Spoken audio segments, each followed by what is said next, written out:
साथियों को मेरा नमस्ते। मेरा बहुत संक्षिप्त परिचय। मेरा नाम है गौरव राजपूत और मैं उत्तर प्रदेश के एक छोटे से जनपद मैनपुरी से बिलोंग करता हूँ।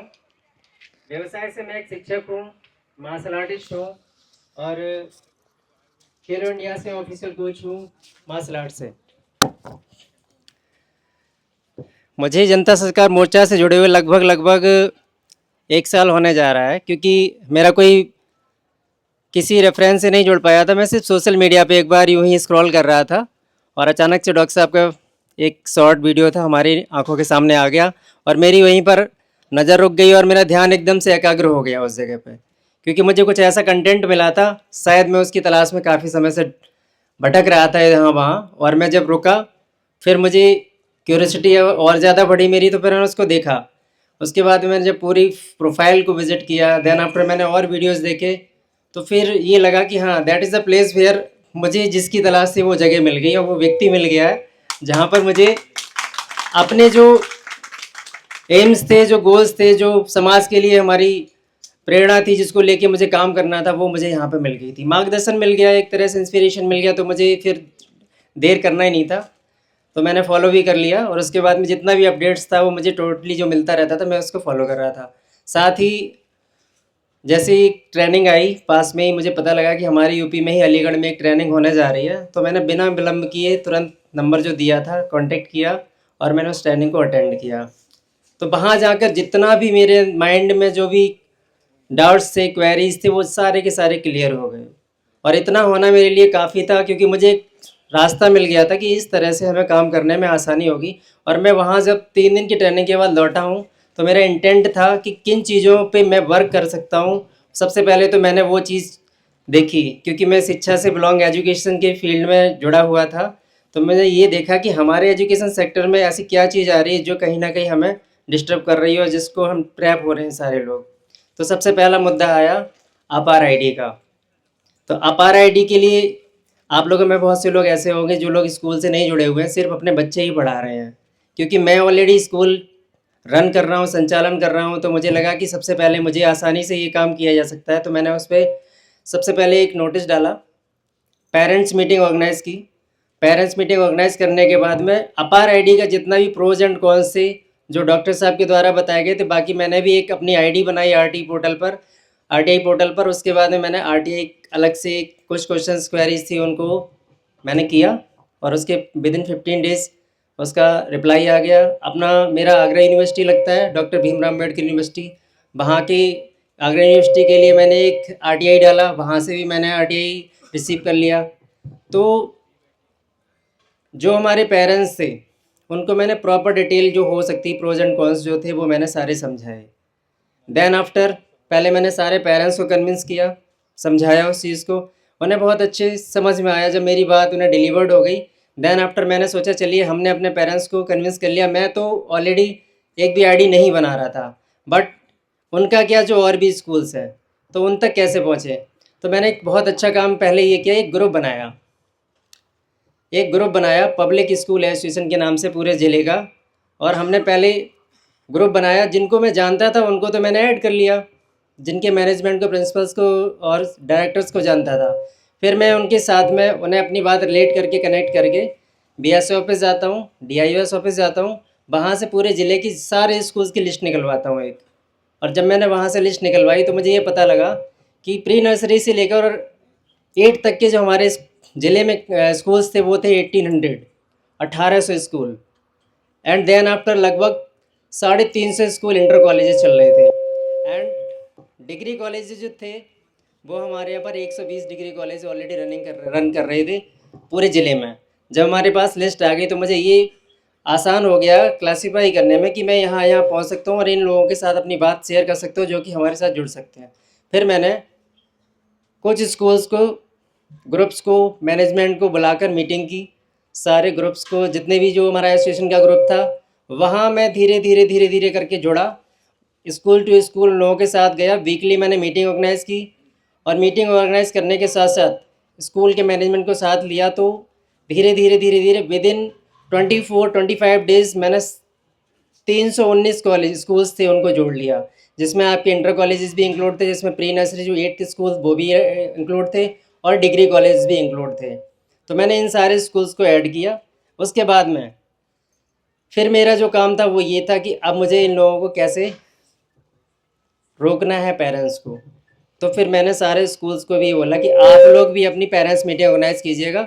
जितना आपको पता है आप अपने स्तर पर बताइए, बाकी मैं आके आपकी भी पेरेंट्स मीटिंग अटेंड करता हूँ, अपना विषय रखता हूँ। तो मैंने ये प्रोसेस पूरा 1 महीने की है, और उस 1 महीने के दौरान बीएसए की तरफ से, डीआईओएस की तरफ से रेगुलर नोटिस जारी हो रहे थे कि आपको अपार आईडी बनानी है। लिस्ट भी भेजी जा रही थी उन स्कूल्स की जिनकी अभी तक एक भी अपार आईडी जनरेट नहीं की गई थी।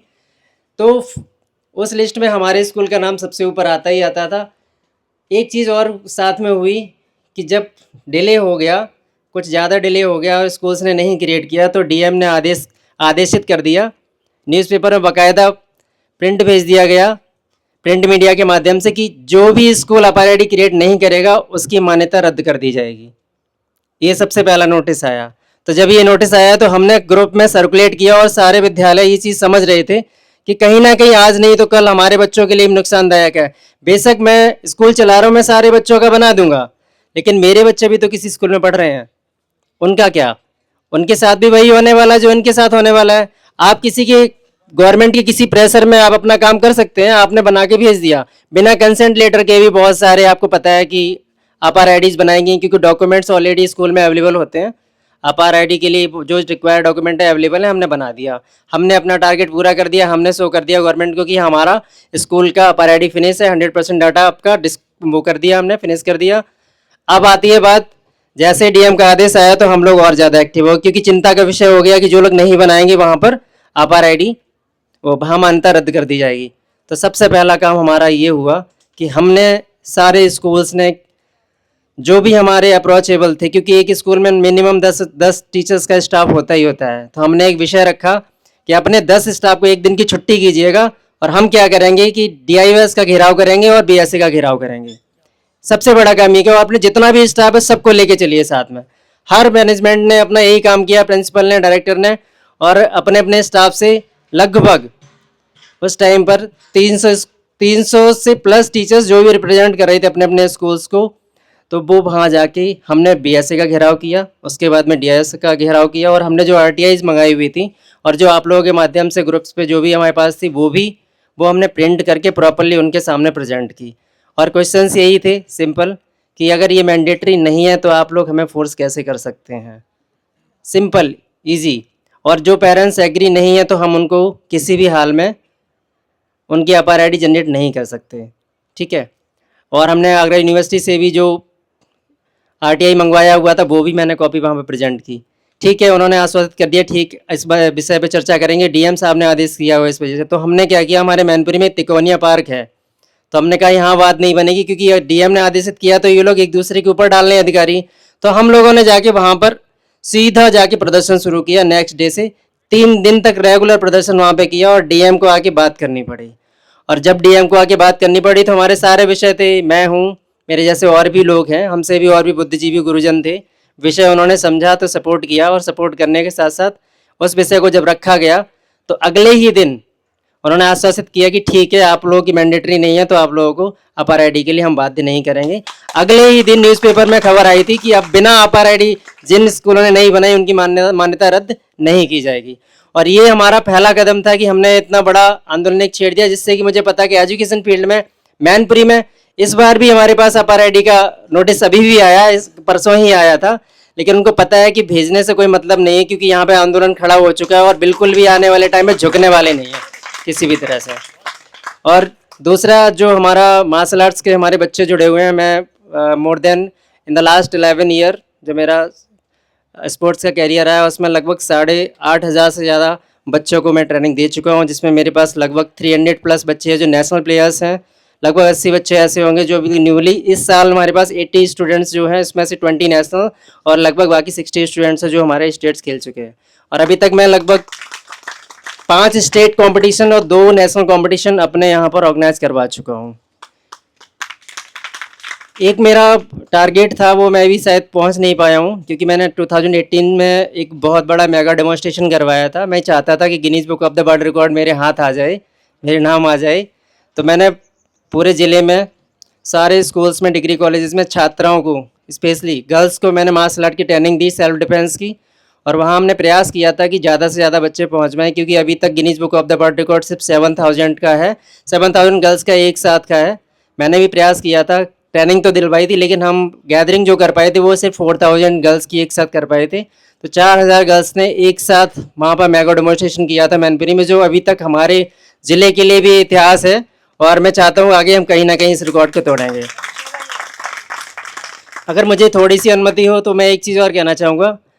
कल जो इंसिडेंट हुआ है सब लोग जानते हैं सभी के सामने, लेकिन अपना अपना सबका व्यू होता है, अपने अपने नज़रिए सब लोग कहते हैं। हो सकता है कि कोई ये सोच रहा हो कि डॉक्टर साहब को ऐसा नहीं करना चाहिए था, कि भैया को ऐसा नहीं करना चाहिए था। कुछ लोग इतने गुस्से में थे, मुझे पता है कि गुस्सा तो उस कदर था, सबके अंदर आग निकल रही थी कि अगर सिर्फ एक इशारा मिल जाता तो शायद वो व्यक्ति का रोम रोम भी नहीं मिलता ढूंढे ढूंढे। लेकिन दिक्कत यहाँ पे ये भी थी कि आप लोग चीज़ों को ज़्यादा अच्छे स्तर से समझते हैं और उन्हें कैसे हैंडल करना है आपसे हमें सीखना है। गुस्से को कहाँ पर कंट्रोल करना है, कहाँ पे नहीं, ये चीज़ हमें बहुत ज़्यादा ज़रूरी सीखनी है। वरना मार्शल आर्ट्स में तो ये सिखाया जाता है कि attack is the best self defence.